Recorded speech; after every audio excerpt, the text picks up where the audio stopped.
Si tu es malade, le Seigneur va te guérir ce matin. La Bible dit que dans leur souffrance, dans leur détresse, ils ont invoqué l'Éternel. L'Éternel ne leur a pas donné la nourriture physique. Il ne leur a pas donné des produits pour les soins de santé, mais il leur envoya sa parole. C'est ce que la Bible dit, et la parole les guérit. Et la parole de ce matin te guérit aussi. Nous lisons Lévitique chapitre 6 du premier verset au 6e verset. Lévitique 6, verset 1 à 6. La Bible nous dit ceci. Dans Lévitique chapitre 6 verset 1 à 6. L'Éternel parla à Moïse et dit: donne cet ordre à Aaron et à ses fils et dit: voici la loi de l'Holocauste. L'Holocauste restera sur le foyer de l'autel toute la nuit jusqu'au matin.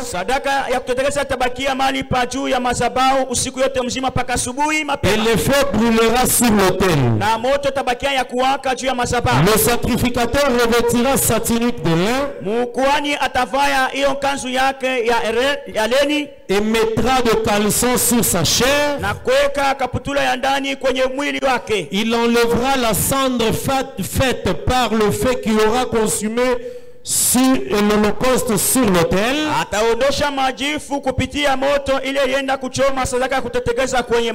Et il la dépouillera près de l'autel. Puis il quittera ses vêtements et en mettra d'autres pour porter la cendre hors du camp dans un lieu pur. Le feu brûlera sur l'autel. Il ne s'éteindra point. Chaque matin, le sacrificateur y allumera du feu, arrangera l'Holocauste et brûlera la graisse des sacrifices d'action de grâce. Le feu brûlera continuellement sur l'autel et ne s'éteindra point. Et le Seigneur donne l'explication à cette écriture. Nous pouvons nous asseoir, que le Seigneur vous bénisse abondamment. Je suis très content ce matin à cause de vous. Parce que le Seigneur vous a donné la vie. Je parle aux gens qui ont la vie. Je suis très content ce matin parce que le Seigneur vous a donné la vie. C'est ce qui me donne la joie ce matin. Et s'il y a quelqu'un qui a la vie, il va manifester cette vie-là. Acclame très fort pour la gloire de Dieu. Est-ce qu'il y a un vivant ce matin au milieu de nous? Est-ce que ce matin il y a un vivant? Quelqu'un que Dieu a protégé. Quelqu'un que Dieu a arraché de la maladie. Quelqu'un que Dieu a pardonné le péché. Quelqu'un que Dieu connaît. Est-ce qu'il est là ce matin? Ah, que Dieu te bénisse. Oui, que Dieu te bénisse. Qu'il te fasse encore du bien. Sois béni au nom de Jésus. Que la grâce de Dieu te couvre. Amen.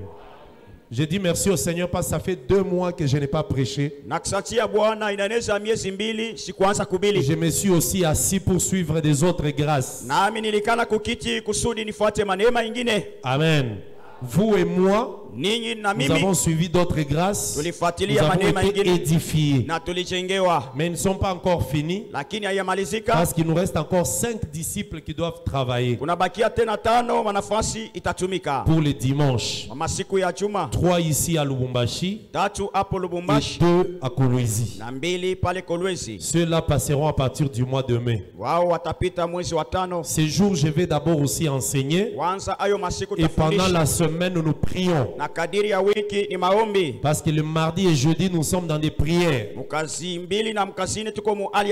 Chaque nuit, 21h, kila usiku na 21h, les familles sont en prière. majamaa nakusalisha maombi. Le mardi, jeudi, les après-midi, nous exhortons et nous prions pour les familles. Kazi mbili kazini magharibi tunasubutisha na kuingia tena maombi. Mais ces 3 dimanches, kumbi yo Jumatatu, je vais beaucoup enseigner tafundisha mengi, des choses importantes pour ton salut, pour ta vie. Mambo ya muhimu inaelekea na okovu na uzima wako. Amen. Ce matin, notre thème c'est l'Holocauste. Kishina yetu ya asubuhi ya leo inakuwa sadaka ya kutetekeza. On en parle ce matin comme une première partie et nous allons continuer. Tuko tunasemea asubuhi ya leo kama sehemu ya kwanza na tutaendelea. Amen. Est-ce que tu es prêt à suivre ces choses? Est-ce que tu es prêt à entendre ces choses? La parole de Dieu nous donne la vie. La parole de Dieu nous bénit. Alors il faut toujours être attentif quand on la suit. Ne t'en fais pas ce matin. Même si tu me vois monter, je vais très loin. Suis-moi. Que le Seigneur te bénisse. Même si je pars, suis-moi. S'il arrive que de là au-dessus, tu tombes, ne t'en fais pas. Je vais descendre pour te ramasser. Et tu kisses aussi.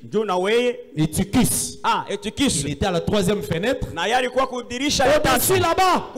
Qui a déjà lu dans Actes des Apôtres? La Bible dit Paul était en train de parler tellement que son discours était long. Il a prolongé le discours la nuit. Et Tychis était assis à la fenêtre. Parce que la salle était pleine. Il n'y avait plus de chaises. Alors Tychis s'est assis à la fenêtre. Luc dit dans Actes des Apôtres qu'il était au 3e étage. Paul, pendant qu'il parlait, Tychis a été emporté par le sommeil. De là-haut, il est tombé.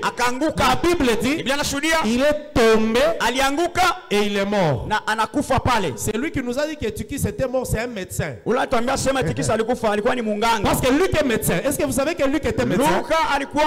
Luc qui a écrit Luc, c'est lui aussi qui a écrit Actes des Apôtres. Il était médecin.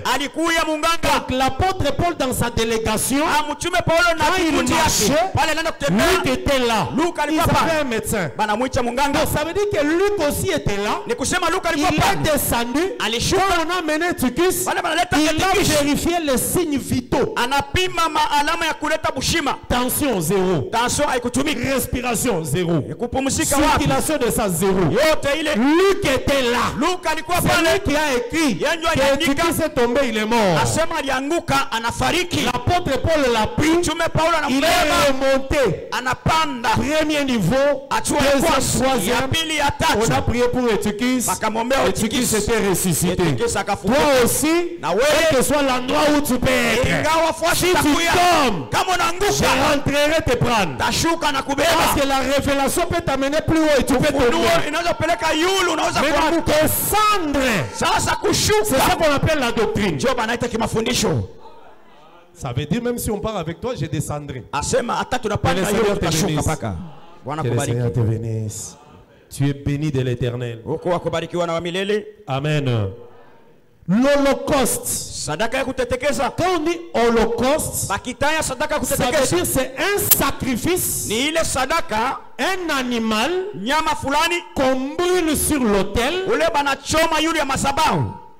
Il brûle totalement. Et les os, et le sang, et la chair, et la peau, tout se brûle. Je vais te dire ceci. Il y avait beaucoup de types de sacrifices. On mettait sur le feu. Mais l'Holocauste, c'est le sacrifice qu'on brûle et le sacrificateur ne mange rien. C'est le sacrifice qu'on donne à Dieu dans la totalité. Je vous dis qu'il y a des sacrifices. Quand vous brûlez, la Bible dit la peau appartient au sacrificateur. Amen. C'est comme le sacrifice d'expiation. Le sacrifice d'expiabilité. On prend l'animal, on le coupe, la peau on met à côté parce que c'est pour les sacrificateurs. Est-ce que quelqu'un comprend? Il y avait aussi des sacrifices comme pour l'action de grâce. Quand on brûle, on prend l'épaule et la poitrine. On garde pour les sacrificateurs. Le reste, on brûle. La graisse, le sang, on brûle. Mais l'Holocauste, ça c'est différent. Et qu'on les pose sur l'autel. On n'enlève rien. On brûle tout. Parce que ça appartient à Dieu. Dans l'entièreté. L'homme ne peut pas toucher quelque chose. Et l'Holocauste devenait la cendre. L'animal brûle totalement. Il devient cendre. Et la fumée monte vers Dieu. C'est ça l'Holocauste. Que le Seigneur te bénisse. Que le Seigneur te bénisse. Maintenant ici, je veux que tu me suives attentivement. Jésus-Christ dit dans les rouleaux, dans les livres, il est question de moi. Quand tu lis des livres, quand tu lis les rouleaux, la loi, on parle de Christ. Que le Seigneur te bénisse. Maintenant écoutez, ça c'est la loi de l'Holocauste. L'Éternel dit à Aaron et à ses fils. Chaque fois quand tu lis dans l'écriture, on dit Aaron et ses fils. Tu dois retenir que c'est les ministres. Parce que Aaron avait 4 fils. Les 5 là, ça forme le ministère. Tu n'as pas compris? Chaque fois qu'on dit Aaron et ses fils, ça veut dire les pasteurs, les docteurs, l'apôtre, le prophète, l'évangéliste. Aaron était là mais avec ses fils. Donc retiens ça. Et Aaron et ses fils, ça veut dire les ministres. Il dit écoutez la loi qui concerne l'Holocauste. L'Holocauste restera sur le foyer de l'autel toute la nuit jusqu'au matin. Je veux que tu retiennes chaque chose que je dis parce que c'est important pour ta compréhension. Et je ne prêche pas ces choses comme une histoire passée. Ce sont des choses qui concernent ta vie, qui concernent aussi ma vie. L'Holocauste restera sur le foyer de l'autel toute la nuit jusqu'au matin. Vous voyez, la nuit jusqu'au matin. On doit surveiller ça. On tourne. On retourne. Ça continue à brûler. Ça doit se brûler dans la totalité. Tout doit devenir cendre. Et l'Éternel ajoute, le sacrificateur qui doit s'occuper de l'Holocauste va se revêtir des vêtements de lin. La Bible nous dit toutes ces choses qui ont été écrites sont écrites pour notre instruction. Ce n'est pas de l'histoire, c'est la vie. Amen. Le sacrificateur va se revêtir de vêtements de lin. Il mettra des caleçons de lin. Et après, il enlèvera toute la cendre. Quand l'Holocauste termine, ça devient la cendre en dessous de l'autel. Quand on parle de l'autel, mets dans ta pensée les braseros. Donc il y a un endroit où on pose la chose. Quand ça brûle, ça descend dessous, ça devient la cendre. Le sacrificateur va porter les vêtements de lin. Il vient, il enlève la cendre. La cendre là, c'est l'Holocauste transformé. Est-ce que quelqu'un comprend? L'Holocauste transformé devient cendre. Il récupère la cendre qui a été faite par l'Holocauste, il va déposer ça près de l'autel. Ici, je suis en train de t'expliquer ce qui est écrit. La loi. J'arriverai dans le témoignage pour que tu puisses avoir l'or. Parce que c'est à la loi et au témoignage. Si on ne parle pas ainsi, il n'y aura pas l'or. Que le Seigneur te bénisse. La cendre n'ira pas loin. Quand on enlève, on dépose à côté de l'autel. Juste à côté. Et après, le sacrificateur enlève les vêtements de lin. Il prend maintenant d'autres vêtements. Il porte. Pourquoi? Il porte d'autres vêtements. Il laisse les vêtements de lin. Il prend la cendre. Il va avec hors du camp pour aller déposer ça dans un lieu pur. Jusque là tu es avec moi. Est-ce que jusque là tu es avec moi? Que le Seigneur te bénisse. Après avoir déposé, on dit que le feu doit brûler sur l'autel et ne doit pas s'éteindre. Chaque matin, parce que l'Holocauste a brûlé toute la nuit. La nuit jusqu'à le matin. Quand on enlève la cendre, on met à côté. Le sacrificateur change de vêtements. Il prend la cendre, il va avec dans un lieu pur. Après maintenant le matin, il arrange encore le bois. Il arrange le bois. Il réallume le feu. Il réarrange le feu. Et on dit qu'il doit maintenant brûler la graisse et les autres choses pendant la journée. La dernière phrase dit: le feu brûlera sur l'autel continuellement et ne doit pas s'éteindre. Vous comprenez ce travail que le sacrificateur faisait dans le tabernacle, dans le parvis. Le feu devait être allumé à tout moment. Le feu ne doit jamais s'éteindre.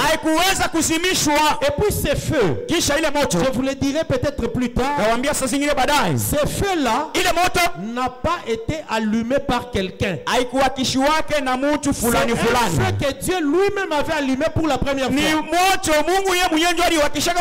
Le jour où Moïse a terminé le tabernacle,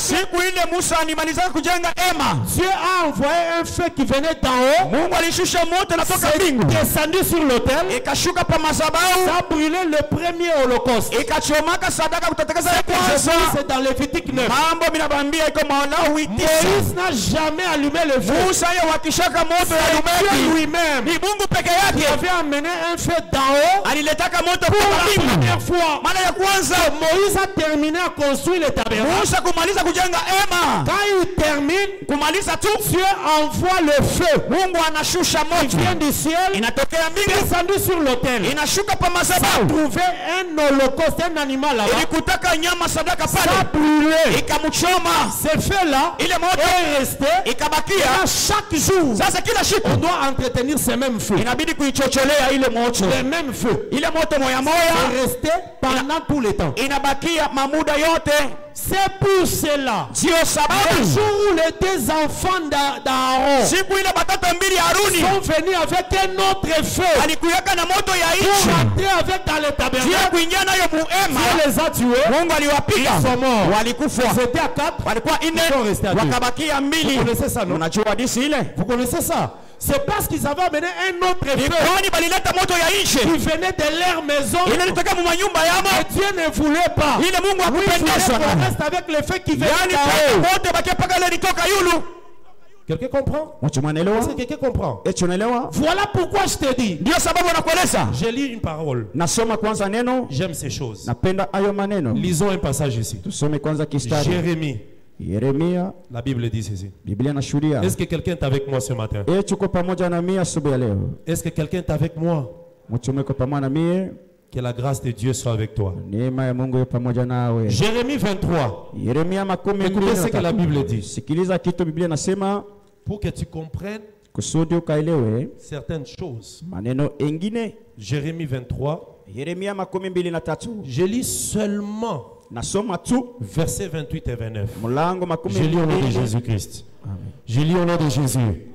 Je vais te voir réveiller ce matin. Que le prophète qui a eu un songe raconte ce songe.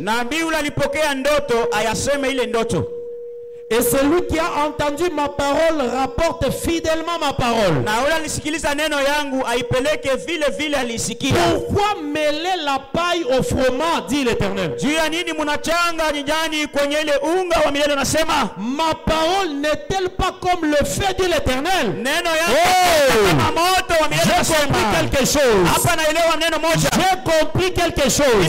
Ma parole n'est-elle pas un feu? Pourquoi mêler la paille et le froment? C'est ça que les fils d'Aaron ont fait. La parole de l'Éternel, qui est un feu, est sorti pour la première fois et descendu sur l'autel. C'était la parole. Maintenant, les fils d'Aaron voulaient venir avec une autre parole, l'amener dans le tabernacle. Dieu a appelé ça mélanger la paille et le froment. La parole de Dieu, l'évangile que les apôtres ont apporté, c'est un évangile qui vient d'en haut. L'apôtre Paul a dit que je vous enseigne, je n'ai pas eu ça d'un homme, c'est une révélation de Dieu.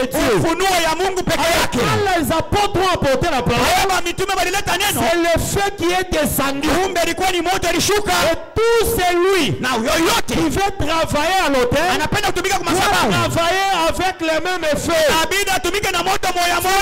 apporter notre feu, l'amener dans le tabernacle.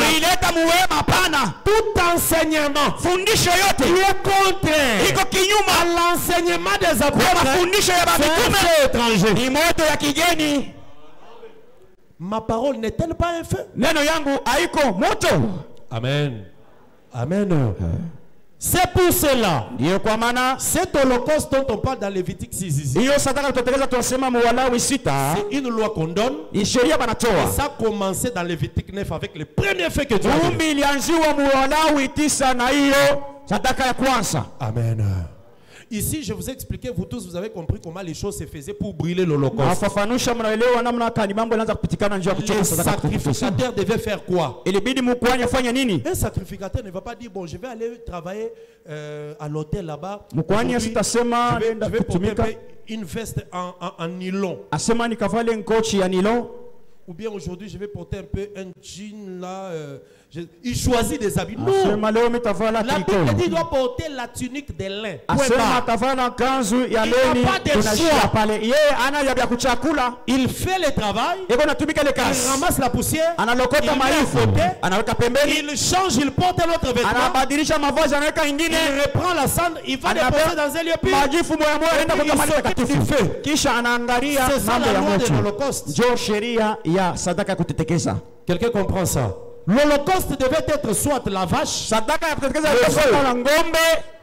la chèvre, un bouc, ou soit agneau, ou soit oiseau. C'est tout. C'est ça l'Holocauste. On peut brûler sur l'autel. Tu ne peux pas mener un mouton ou cheval, ou soit porc. Voilà, il y a des animaux spécifiques pour l'Holocauste. Est-ce que quelqu'un comprend? Maintenant, regardez un passage, regardez.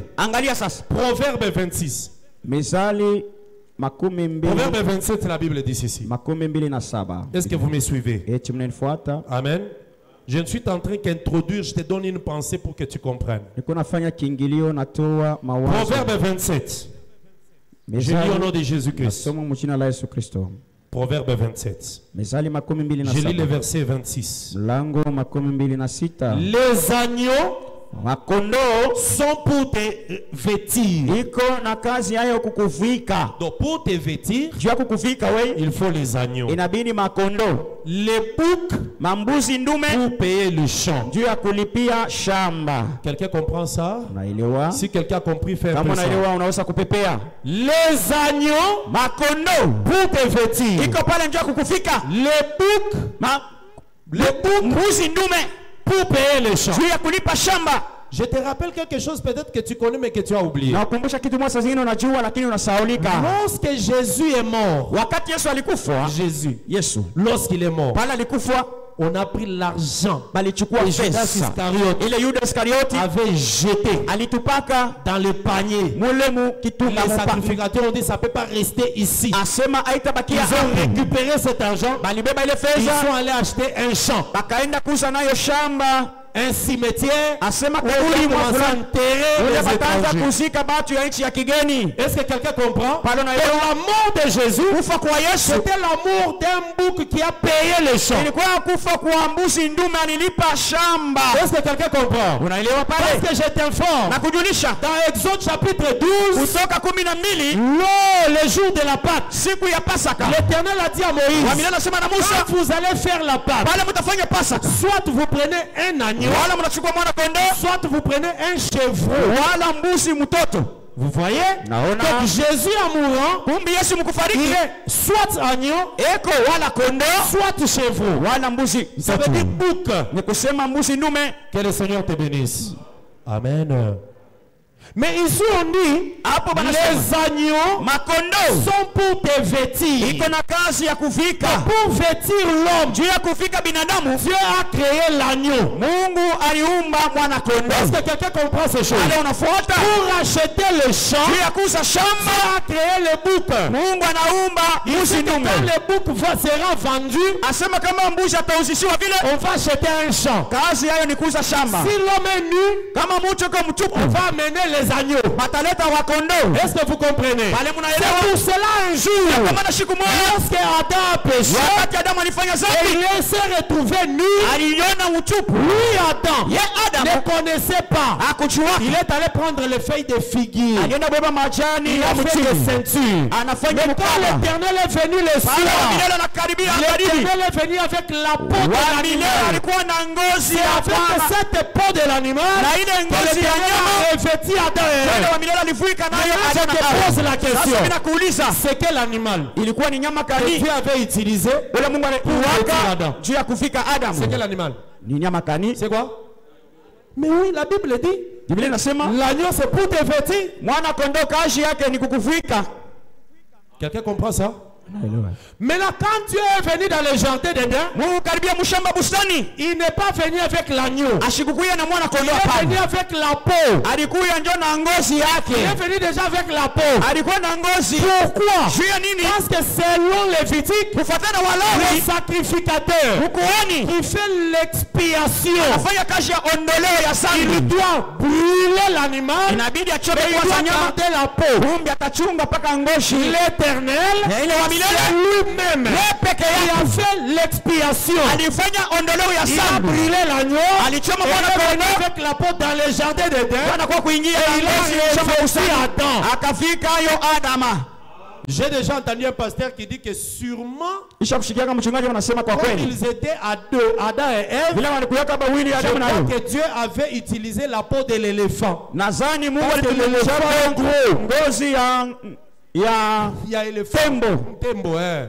Donc l'éléphant est gros, sa peau aussi est grosse. Dieu a pris la peau de l'éléphant, il a coupé. On coupe si ya rende ya. Il a coupé, il a revêtu Adam, et il a revêtu aussi Ève.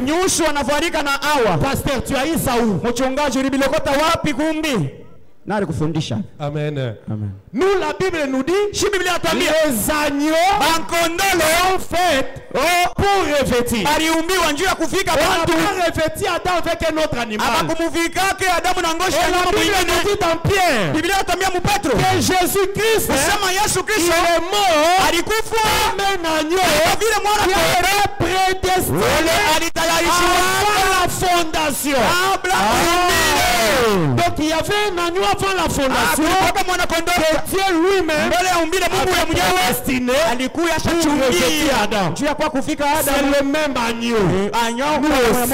Nous recevons le pardon à cause de cet agneau-là. Les péchés sont pardonnés à cause de l'agneau. Que le Seigneur te bénisse. Amen. Donc les boucs c'est pour acheter les champs. Et l'agneau c'est pour revêtir. Je monte un peu. Joseph est mort. Est-ce qu'il était mort en réalité? Bon, mettons entre parenthèses. Ses frères l'ont vendu. Ils ont pris la tunique de Joseph. La Bible dit ils ont trempé la tunique dans le sang d'un bouc.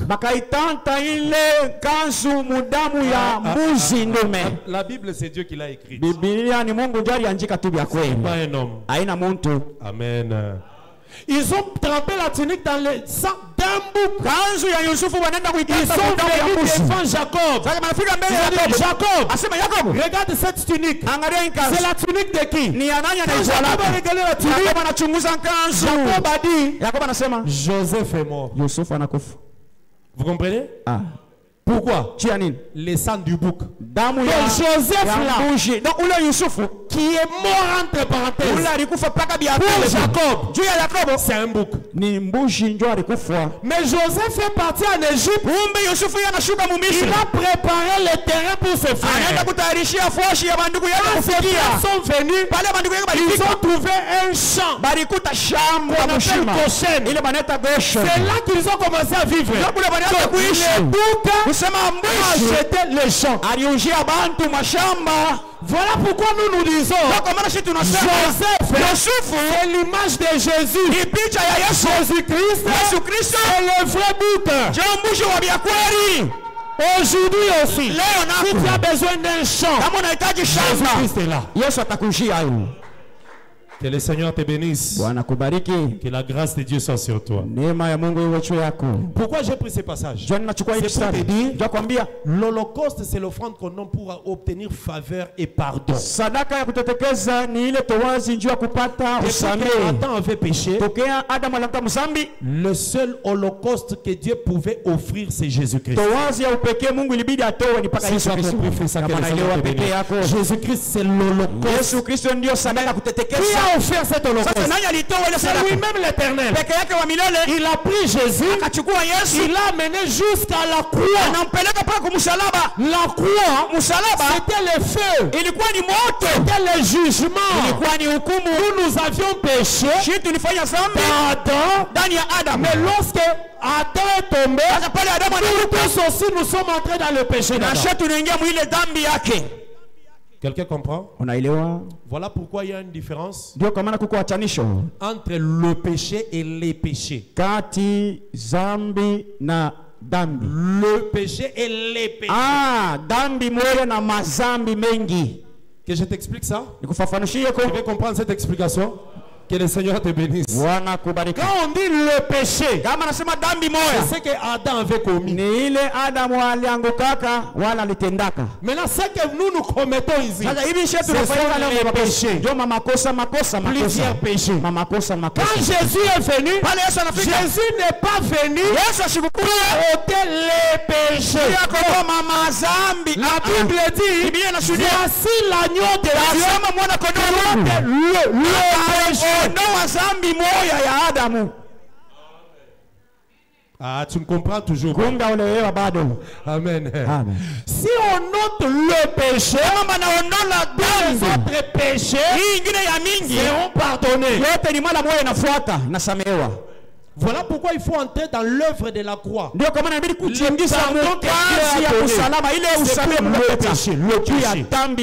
Le péché d'Adam. Maintenant, ce péché d'Adam-là, ça nous a saisis nous tous. Pourquoi je dis qu'il y a différence? Qui peut me dire, est-ce que Adam dans le jardin d'Éden il avait volé? Est-ce qu'Adam avait menti? Est-ce que Adam s'était prostitué? Est-ce que Adam avait agi avec colère, avec la haine? Non. Si je te cite tous les péchés que nous commettons ici, Adam n'a commis aucun de ces péchés. Est-ce que vous comprenez? Est-ce que vous comprenez? J'ai dit que je vous enseigne. Nasema niwafundisha. Amen. Encore na pema ki mingi. Na hivi mimi pumujika ndio mitatapika. Que le Seigneur te bénisse. Bwana wabariki. Amen. Amen. Que la grâce de Dieu soit avec toi. Neema ya Bwana iwe pamoja nawe. Donc Adam a commis le péché. Maintenant, le péché c'est quoi? Les péchés c'est tout ce qu'on commet aujourd'hui. La fitina, vol, chuki, ce sont les péchés. La Bible dit, si vous confessez vos péchés au pluriel, l'Éternel est là pour vous pardonner. Mais l'agneau de Dieu est venu ôter le péché. Le péché c'est quoi? C'est la désobéissance. C'est ça le péché. Maintenant la désobéissance, c'est le papa de tous les autres péchés. C'est la mère de tous les autres péchés. Tu obéis à la parole, tous les autres péchés là sont attachés à toi. Tu as peur? Amen. Amen. De la désobéissance. C'est pour ça la Bible dit, puisque un seul a désobéi, le péché s'est répandu sur tout le monde. Comme un est venu obéir Jésus, le pardon aussi est donné à tout le monde. Voilà pourquoi, bien aimé, ne désobéis pas à la parole. Quand la parole te dit quelque chose, fais ce que la parole dit. Ne regarde pas les hommes. Ne regarde pas les autres. Ne regarde pas comment les gens sont habillés. Toi tel que la parole est. Ne regarde pas comment les gens pardonnent. Toi comme la parole est dit.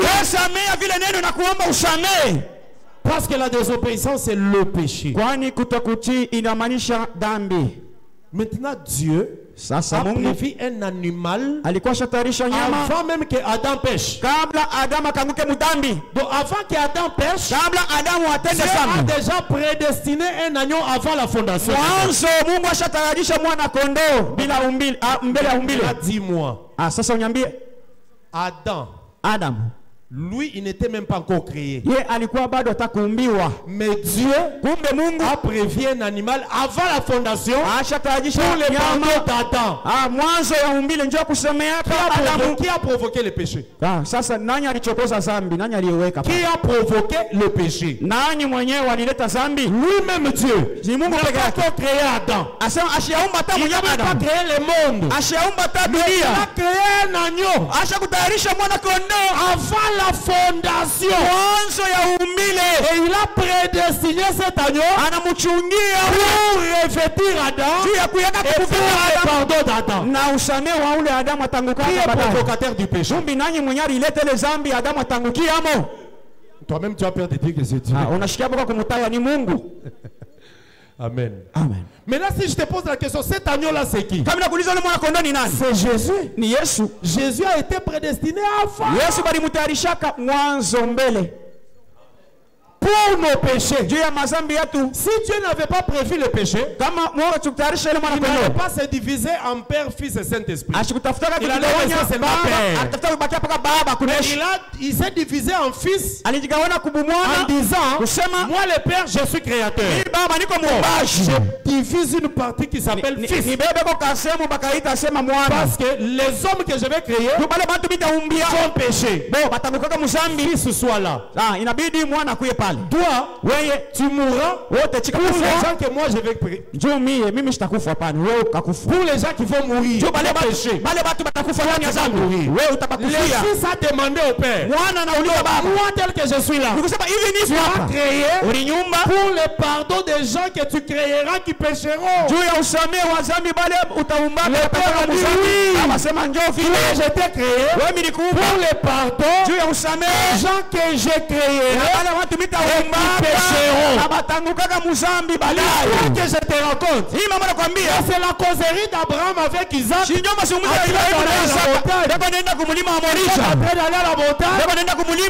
fils demande à Abraham,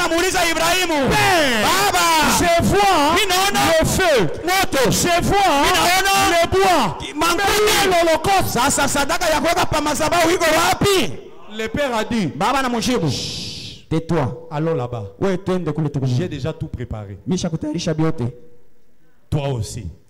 Tu as déjà prévu des solutions avant ton problème. Avant ton problème. Ton problème là. C'est après. La solution. Tu l'as déjà préparé. Seulement, il faut un temps. La solution se manifeste. C'est pour ça Pierre dit, le Fils, il apparaîtra au moment opportun.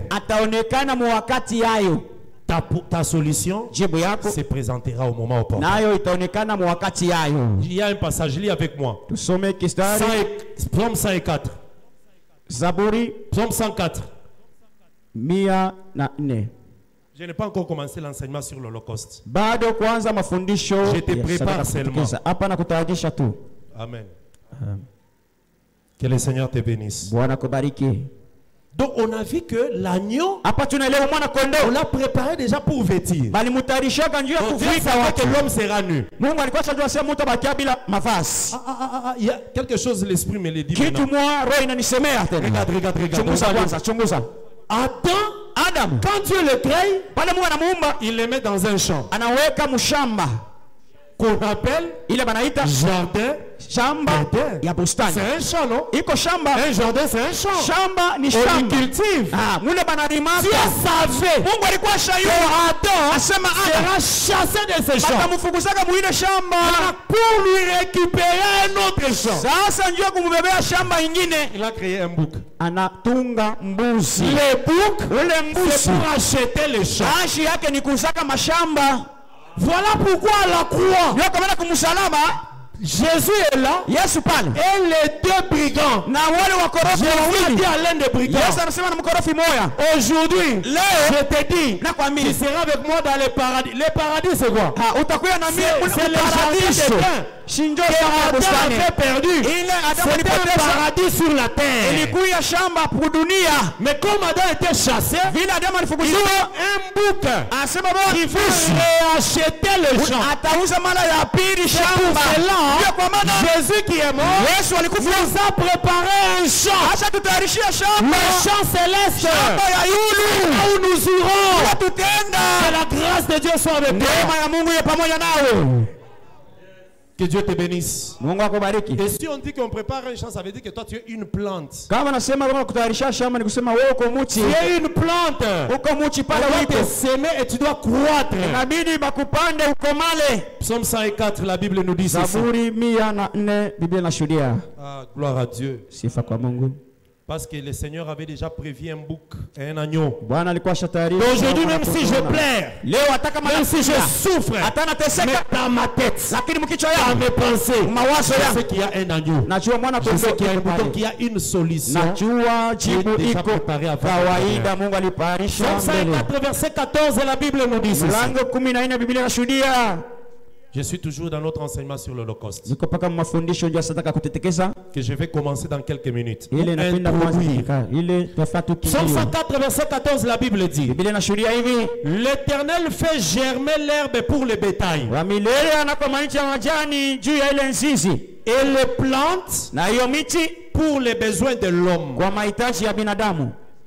afin que la terre produise de la nourriture. Je vais te poser une question à laquelle moi-même je vais répondre. Entre les plantes et l'homme, qui a été créé avant? Pardon? Oui, les plantes ont été créées au 3e jour. Et se sont manifestées quand la pluie a commencé. Parce que je t'informe que les plantes ne sont pas apparues le 3e jour, non. Le 3e jour, Dieu a seulement parlé, la semence est entrée dans la terre. Mais les plantes ont commencé à pousser après le 6e jour. Mais la semence était déjà dans la terre. Je sais que tu vas te demander, ça se trouve où? Je te dis que ça se trouve dans Genèse chapitre 2. La Bible dit, lorsque Dieu a créé les cieux et la terre, aucun arbre n'est planté et germé parce qu'il manquait 2 choses. L'homme pour cultiver et la pluie pour arroser. Maintenant, comme Dieu a créé l'homme le 6e jour, la pluie est tombée aussi le 6e jour. Maintenant, les plantes commençaient à apparaître. Mais les plantes ont été créées avant l'homme. Pourquoi ont été créées avant l'homme? Pour les besoins de l'homme. Les plantes ont été faites pour les besoins de l'homme. Voilà pourquoi dans les plantes il y a tout. Les médicaments sont dans les plantes. La nourriture dans les plantes. Les vêtements sont dans les plantes. Tu connais ça? Les plantes produisent les vêtements. Les plantes produisent les médicaments. Les plantes de la nourriture. Toutes ces choses-là dans les plantes. Dieu a créé les plantes pour les besoins de l'homme. Mais les plantes ont été faites avant. Bien aimé, je voudrais que ce matin tu comprennes que ton problème est venu après. Les solutions à ton problème ont été déjà préparées. Dieu n'est pas bête. Dieu est intelligent. Il est le sage architecte. Quand il envoie la maladie, il a déjà prévu la guérison. Quand il veut que tu pleures, il prévu un essuie pour essuyer tes larmes. Il a combattu. Il a déjà prévu la victoire. Cela se au Seigneur. Parce que tout a été préparé. Prévu avant. Seulement tes yeux ne voient pas. Ne pleure pas. Le travail, Dieu l'a déjà préparé. Le diplôme, Dieu l'a prévu. Le mariage, Dieu l'a préparé. Que le Seigneur te bénisse. Amen. Les plantes sont préparées avant. Rentrons dans l'Holocauste. Je disais que l'Holocauste c'est l'animal. Jésus c'est l'animal. Est-ce que tu crois ça? Jésus c'est l'animal. Agneau.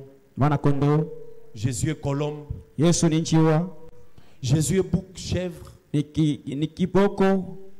Jésus est tout. Tout ce que tu lis comme animal dans les Écritures. Je n'ai pas dit dans les autres livres, dans la Bible. Tout ce que tu lis comme animal, ça représente Christ.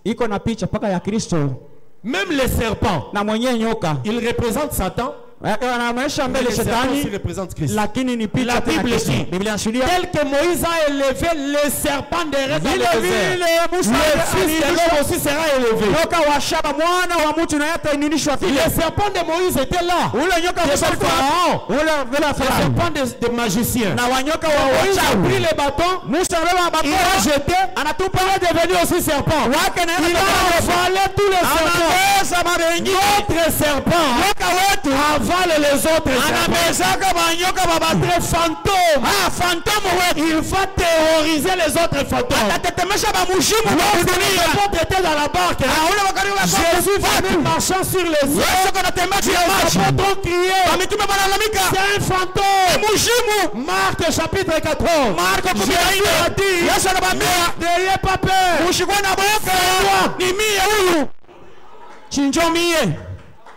N'ayez pas peur, quelqu'un était mort. Il est revenu. Tout celui qui est mort et qui est revenu là. Sache que nous avons un autre aussi qui était mort. C'est ça l'autre fantôme. Fantôme veut dire mort qui est revenu. Que le Seigneur te bénisse.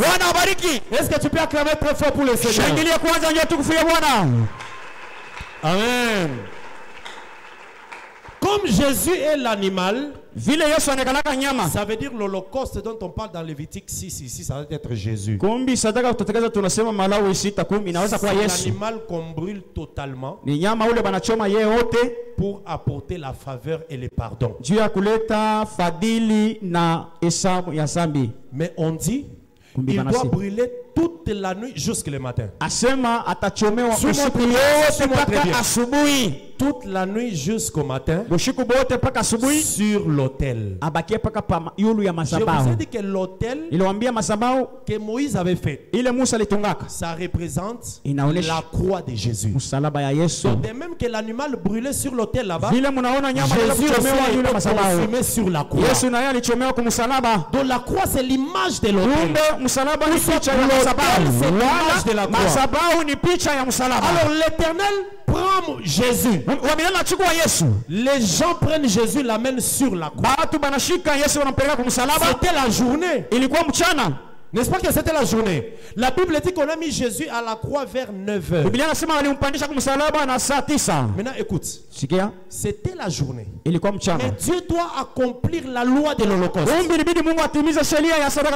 Qu'est-ce que Dieu fait? Le soleil se couche à 12h jusqu'à 15h. Vous voyez quand le soleil s'est couché là, 12h à 15h, c'est la nuit pour que l'Holocauste puisse brûler. Amen. Amen. L'Holocauste ne brûle pas la journée, il brûle la nuit. C'est ainsi que Dieu a éteint le soleil pour prouver que c'est la nuit. Jésus est resté à la croix dans les ténèbres de 9h à 15h. C'est l'Holocauste qui était en train de brûler. Et lorsqu'il était 15h, Jésus-Christ est mort. Ça veut dire l'Holocauste s'est brûlé totalement. Qu'est-ce que les gens ont fait? Il est venu descendre Jésus de la croix. On est allé le déposer dans un lieu à côté de la croix. Peut-être que tu ne le sais pas. Jésus n'a pas été enseveli loin. Le lieu où on l'a enseveli, c'est juste à côté de l'endroit où il était crucifié. Parce que Lévitique dit, lorsque le sacrificateur viendra, il doit prendre la cendre, la déposer à côté de l'autel. Voilà pourquoi Jésus, on l'a enseveli à côté de l'autel. Jean chapitre 19. La Bible nous dit ceci. J'aime ces choses. Que le Seigneur te bénisse. La Bible dit ceci dans Jean 19.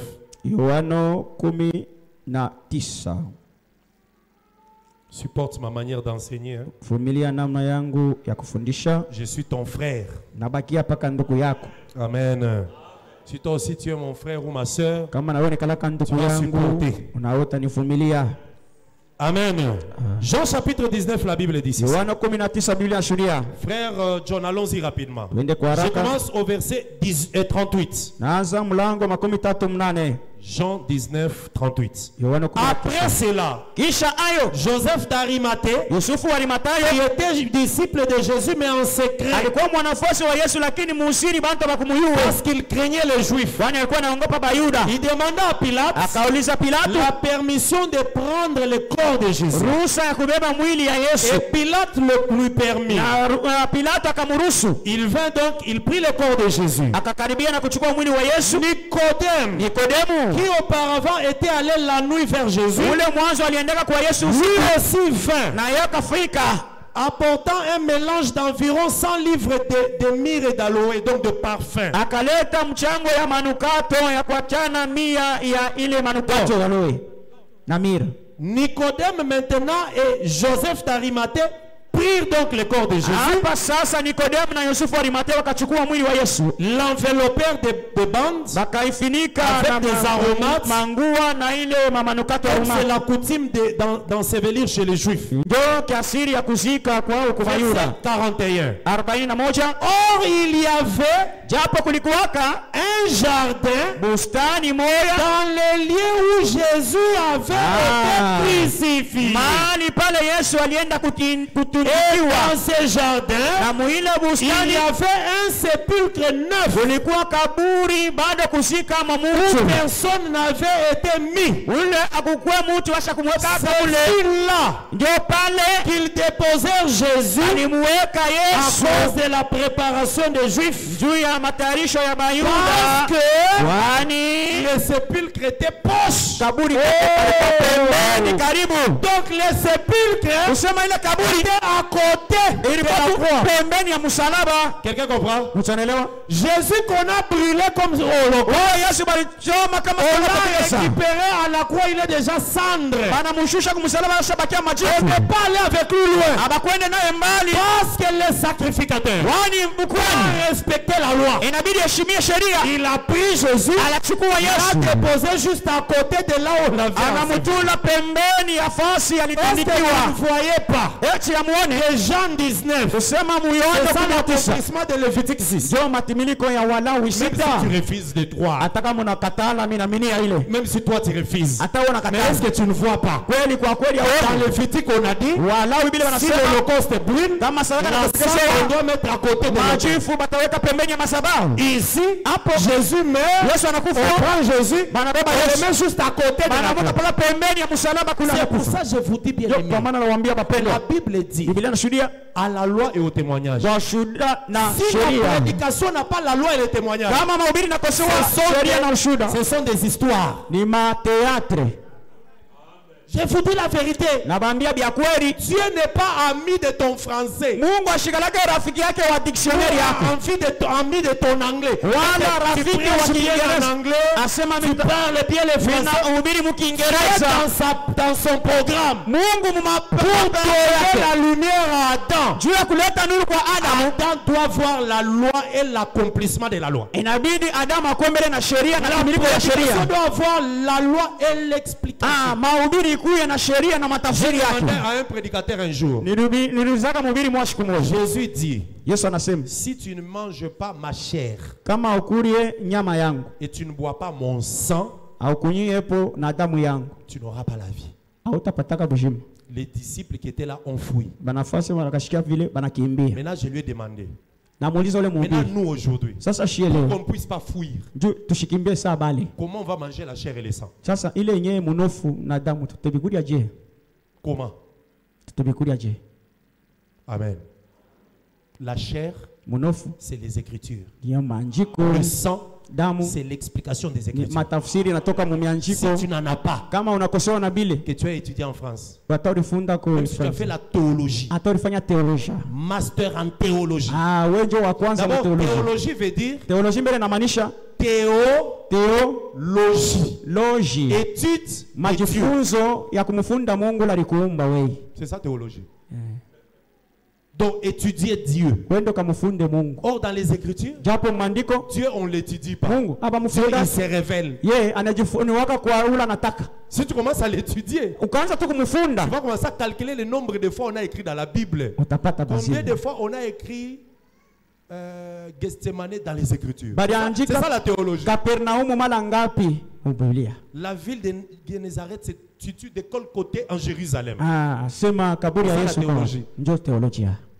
Mais ce n'est pas un péché, c'est une science aussi. C'est comme tu pars étudier les maths, tu pars étudier le droit, tu peux aussi faire la théologie comme science. Mais dans la théologie, il n'y a pas de révélation de Dieu. Sans la révélation, il n'y a pas de salut. Je t'en supplie, reste dans l'enseignement pour être sauvé. Tu sors Tu te perds. Unatokea mwana mpotevu. Que le Seigneur te bénisse. Bwana kubariki. Donc je te disais, Jean 19, c'est l'accomplissement de Lévitique 6. Mais est-ce que ça s'arrête là-bas? Est-ce que les sacrificateurs s'arrêtent à déposer la cendre près de l'autel? Non. Après avoir déposé, il doit maintenant enlever les habits de lin. Parce qu'en enlevant la cendre, il avait le vêtement de lin. Maintenant, il doit enlever le vêtement de lin, porter d'autres vêtements, prendre la cendre qui est à côté de l'autel, aller avec ça dans un lieu pur. C'est ce qu'on a fait pour Jésus. 3 jours après, le sacrificateur a enlevé le vêtement de lin. Que le Seigneur soit loué. Donc 3 jours après, le corps que Jésus avait, il a transformé ce corps. Il est venu avec un autre corps maintenant. Il a quitté de là, à côté de l'autel, et il est parti dans un lieu pur. L'Holocauste est parti. Mais quand ça part, ça part pas complet, ça part comme poussière, comme cendre. Que le Seigneur te bénisse. Est-ce que tu comprends ces choses? Quand tu suis ces choses, souvent ça te rend intelligent dans les choses de Dieu. Je ne parle pas de l'intelligence de la science, de l'idéologie, je parle de l'intelligence des choses de Dieu. Amen. Ce que je fais, c'est le travail du sacrificateur. La loi dit que le sacrificateur ne devait pas avoir un œil. Il doit avoir les 2 yeux pour voir. Si tu as un œil, on te chasse du sacerdoce. C'est pour cela qu'il faut bien voir dans les Écritures. Notre problème, ce n'est pas de voir dans la vie des gens. Voir dans les Écritures. Arriver à comprendre que Jean 19, c'est Lévitique 6. C'est ça voir. Amen. Tout ça pourquoi? Parce que l'église c'est la femme. L'église c'est l'épouse. On doit la préparer pour rencontrer le mari. Quand tu regardes dans les Écritures, Esther, avant de devenir la femme du roi, on l'avait gardée quelque part. Pendant une année, on fait le mélange de la lotion pour l'appliquer. On devait la laver pendant une année. On l'a déjà choisi, mais elle est d'abord dans la maison. Là, on la prépare. On l'a préparée pendant une année. On l'a purifié. On a appliqué la lotion. Fond de teint spirituel. Poudre spirituelle. Toutes ces choses-là. Maintenant, Esther est devenue belle. Maintenant, on l'a fait sortir pour aller chez le roi. Mais la Bible dit, avant qu'on la lave, elle était déjà belle. Maintenant, c'est passé le temps pour la laver. Toi aussi l'église, le Seigneur t'a déjà choisi. Tu es belle. Il faut d'abord passer au lavement. C'est comme ça, c'est le lavement. Le lavement, avec un seul savon. On va prendre ce savon, cette lotion, pommade, glycérine, on fait des mélanges, on te frotte, on te soude. C'est ça. Ce mélange-là, Deutéronome, Galate, Deutéronome, Lévitique, Chronique, c'est des mélanges d'huile. C'est des mélanges de la lotion. On applique ça sur toi. Lorsque Christ vient, il dit ça c'est une femme sans tache, semblable. C'est ma femme. Que le Seigneur te bénisse. C'est tout ce que nous faisons comme travail. Tu veux transpirer, parler. C'est ça. On est mélanger des lotions. Et puis une lotion n'a pas qu'un seul produit. Hein. On peut mettre du citron, de l'avocat, vrai ou faux les mamans. Vrai ou faux? Toi-même, quand tu vas au magasin, tu te dis, j'aime ça, mais en cacao. J'aime ça, mais en citron. Moi, je veux que ça soit avec fraise. Quand j'applique, on sent le citron. C'est ça la prédication. La prédication, c'est le mélange. Quand ton mari, quand il viendra dans les airs, il te voit. Ça c'est une femme qu'on a lavée. Ça c'est une femme qu'on a lavée. Que le Seigneur te bénisse. Amen. Donc l'Holocauste, on dépose à côté de l'autel, le sacrificateur enlève les vêtements, il prend maintenant et amène dans un lieu pur. Quand Jésus partait, c'est la cendre de l'Holocauste qui est partie dans un lieu pur. Que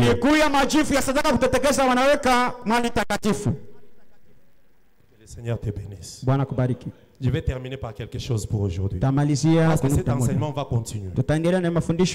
Que Dieu te bénisse.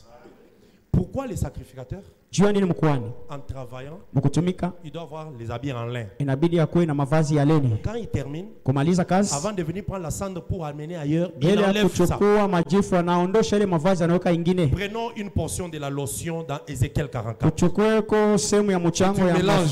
Nous mélangeons la lotion. Que le Seigneur te bénisse. Que le Seigneur te bénisse. Ézéchiel 44 nous dit quelque chose. Ah, Dieu de grâce. Bien aimé, niko na kueleza kweli Mungu anakupenda mpendwa. Nazo répéter le onzamba lingio. Niko na rudiriaka kila mara Mungu anakupenda. Je te dis Dieu t'aime. Nakwambia Mungu anakupenda. Te donner ces choses. Ukuletea maneno hivi. Il te connaît depuis la création. Alikuwa kujua tokea mwanzo mbele. Ézéchiel 44. Ézéchiel 44. Nous on ne prêche pas avec les brochures. Shatubiri yake na mabrochures. Amen. Amen. Nous prêchons avec les écritures seulement. Je n'ai pas dit que les brochures c'est mauvais. Mais là-dedans, il y a beaucoup de la pensée de l'homme. Ézéchiel 44, je lis au nom de Jésus. John, suis-moi rapidement.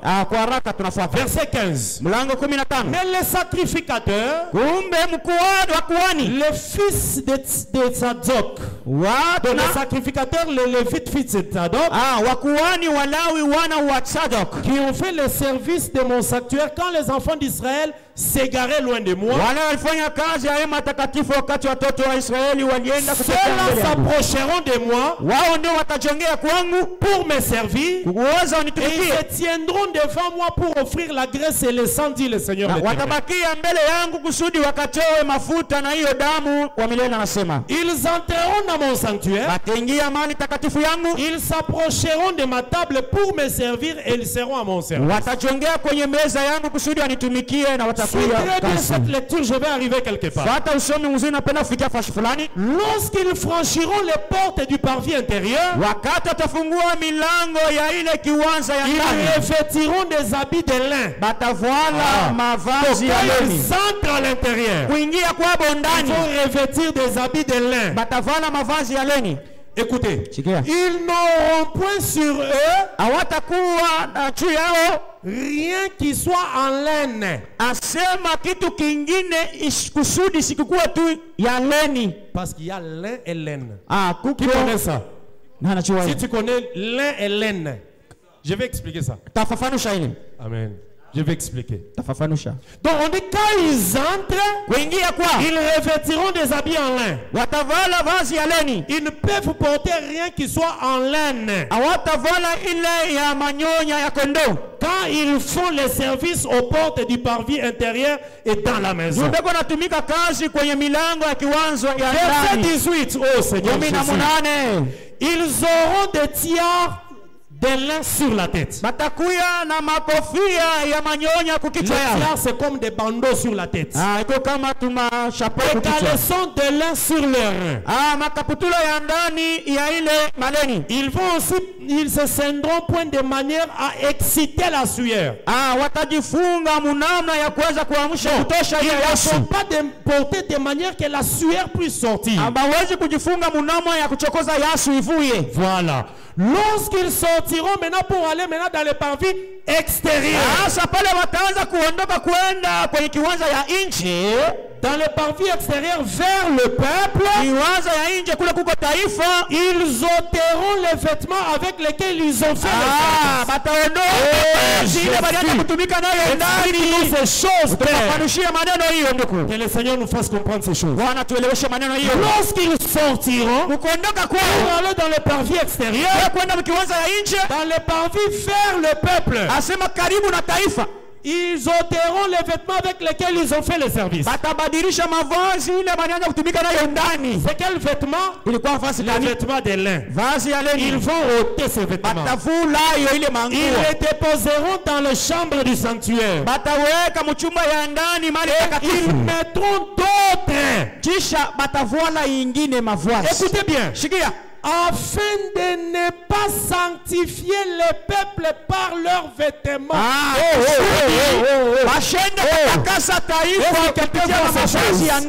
Ils vont enlever les vêtements de lin. Ils vont les laisser dans le sanctuaire. Ils vont porter d'autres vêtements afin d'aller vers le peuple. Pour ne pas sanctifier le peuple avec leurs vêtements de lin.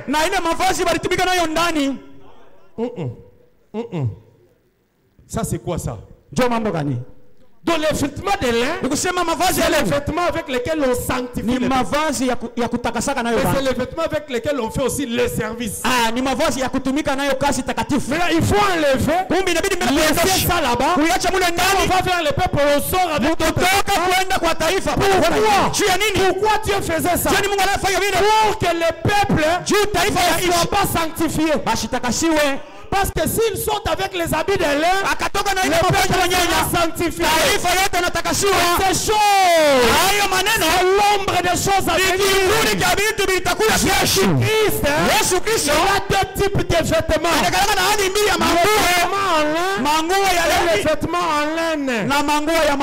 Pour sauver, il faut porter les vêtements en laine. Si on porte les vêtements en laine, le peuple sera sanctifié. Amen. Mais ces choses, c'est la loi et la grâce. Les vêtements en laine, c'est la loi, les vêtements de Moïse. Si tu les portes, tu sors, le peuple ne sera pas sanctifié. Mais quand Jésus est venu, comme il est le véritable sacrificateur, il doit porter les vêtements en laine pour nous sanctifier. Sagesse m'a ouvert, je vais expliquer ça le dimanche prochain. Écoute. Les vêtements en laine, c'est les vêtements qu'on a à partir de la peau ou des poils d'animal. Quelqu'un comprend ça? Est-ce que vous comprenez? Il y a des animaux qui ont de longs poils, comme des moutons. Vous entendez, on dit qu'on est allé tondre les moutons. Ça veut dire qu'on enlève le poil. Avec ces poils-là, on fait des vêtements. Ce sont des vêtements, souvent très bien, qu'on fabrique, mais pour les porter pendant la période où il fait très froid. Beaucoup de manteaux, jaquettes de choses qu'on porte en hiver, c'est fait avec de la laine. Tu as déjà vu ça aussi, non? Manteau avec des peaux, des poils. C'est fait par la laine. Et on porte ça pendant la période de froid. Mais le lin, c'est fait à base de plantes. Il y a des tiges de lin. Tu portes une chemise en lin, tu regardes bien. Ce sont des petites fibres comme des fils.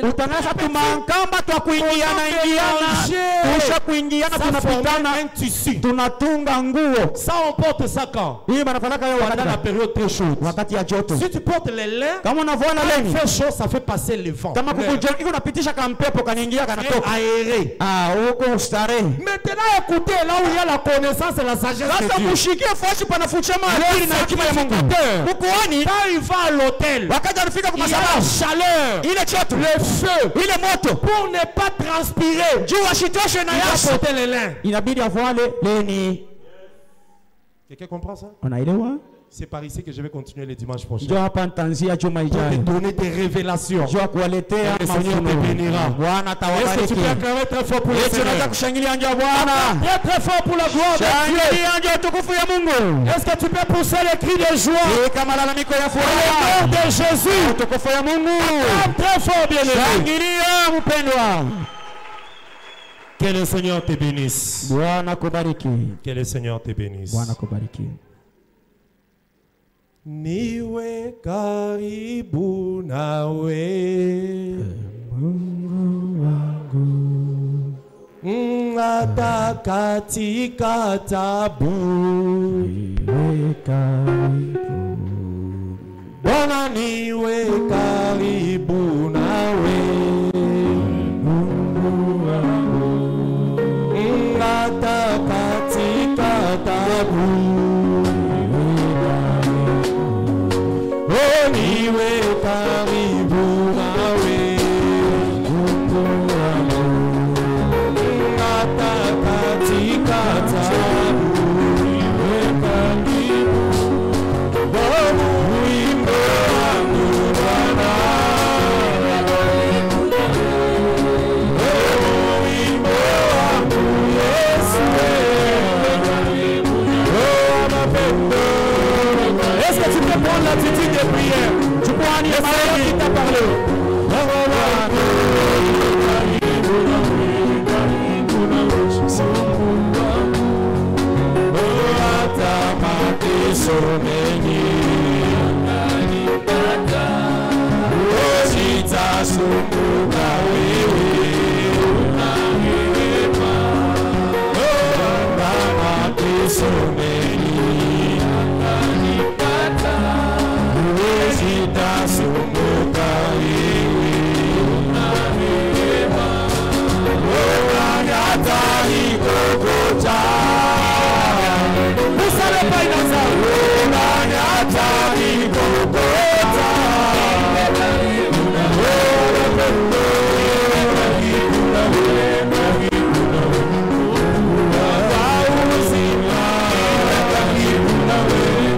Est-ce que tu peux prendre l'attitude de prière?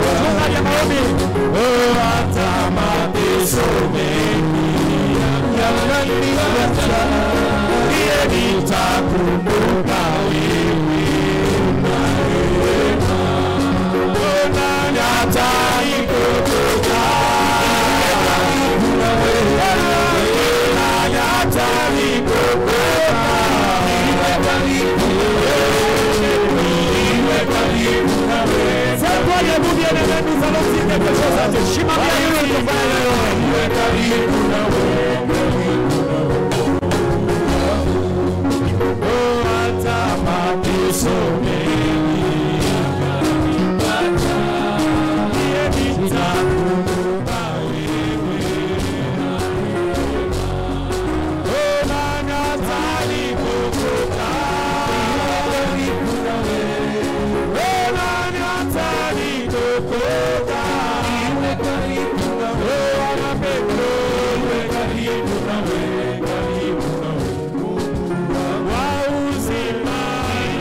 Karibu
Écoute un peu cette prière.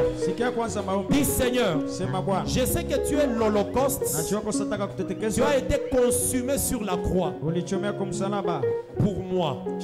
Et l'Holocauste, on l'offre pour que l'homme reçoive la faveur. Lève tes mains, tu dis Seigneur, à cause de ta mort, toi le véritable Holocauste, que je puisse avoir la faveur en toutes choses. La faveur dans mes travaux, dans mon mariage, dans mes études, dans ma vie, dans ma santé. Je voudrais avoir de la faveur. Fais-moi grâce en toutes choses. Est-ce que tu peux commencer à prier? Implore la faveur, bien-aimé. Jésus a été donné comme holocauste. Jésus a été offert comme holocauste. Maintenant, demande la faveur de Dieu dans les choses qui ne marchent pas, dans ta santé, dans tes projets, dans ton travail. Est-ce que Dieu peut te faire grâce? Est-ce qu'il peut te faire grâce? Est-ce qu'il peut t'accorder la faveur ce matin? Alléluia. Alléluia. Seigneur Dieu, le Dieu de grâce, nous voulons obtenir faveur ce matin. Nous voulons obtenir faveur ce matin, Jésus. Manifeste-toi, Père.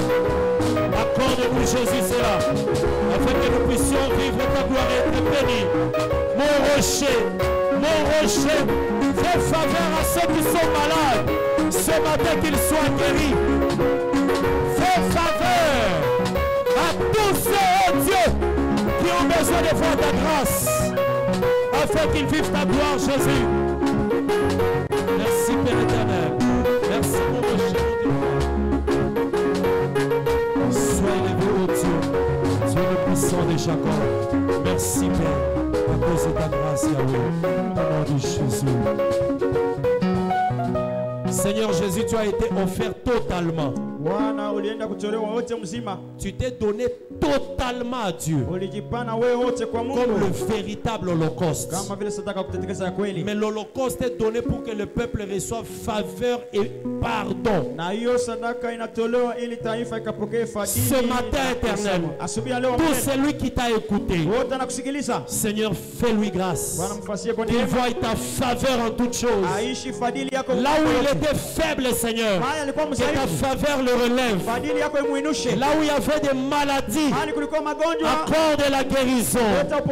Là où les gens ont pleuré, ceux qui étaient fatigués, que ta faveur, Seigneur, les fortifie. Qu'on reçoive ta faveur en toutes choses.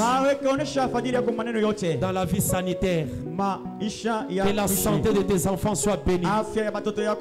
Dans la vie sociale, dans les projets, dans la vie professionnelle, dans la vie estudiantine, dans la vie du mariage. Ta faveur, Seigneur, sur ton peuple ce matin. Tu n'envoies pas ta parole pour rien. Quand tu envoies ta parole, c'est pour que cette parole puisse germer comme une pluie qui va faire germer des plantes. Tout celui qui est entré en ces lieux ce matin, tout celui qui nous a suivis en ligne ce matin, qu'il reçoive ta faveur. Au nom de Jésus, nous t'avons ici prié. Amen. Que le Seigneur nous bénisse. Que Dieu te bénisse. Maintenant que tu es assis, est-ce que tu peux acclamer très très fort pour la gloire de Dieu? Acclame très fort pour la gloire du Seigneur.